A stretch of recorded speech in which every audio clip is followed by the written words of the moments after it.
Sorry na uli ako Sunny. Yan, sige lang.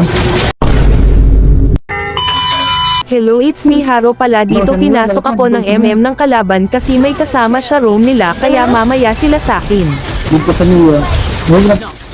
Dito gusto ko sana push yung toray ng kalaban kaya sumanib yung Angela kaya naghintay ako ng tamang oras para sumugod. Sakot sila. Sige sa ulo.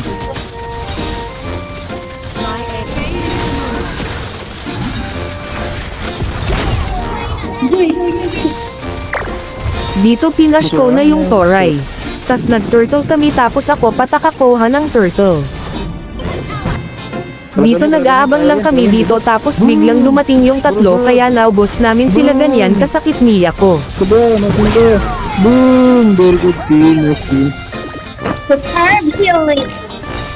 Doon nakipag 1v5 yung core namin tapos di pa sumanib GF niya halatang ako ang inaabangan niyang saniban. Sige mo patay ka. Ubus na, dawag na ka. Diba? What a nice sacrifice. Sorry. Naama lang yung tawag ng sacrifice. Mag-bait lang. Sorry. Sorry na uli ako Sunny. Yan, sige lang. Dito akala ko sisiniban ni Angela mga iba namin kakampi. Tapos sumanib pala doon sa BF niya na wala naman ginagawa tapos bumaba pa. Dito nag-lolord sana kami kaso dumating yung Masha nila akala niya mabibigyan niya ako baka Mia Koto. Sumugad pa yung core kaya sinundan ko na lang. Tas pinasok ko na lang sila kasi may sanib naman ako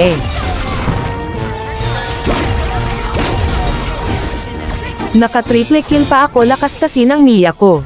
Dumating na dito yung lord namin.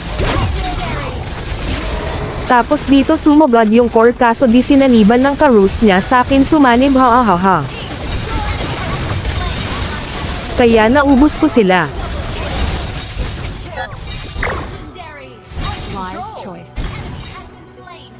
Sabay TP kanyan kalakas Mia ko. Yun lang, thank you for watching, please subscribe and like comment.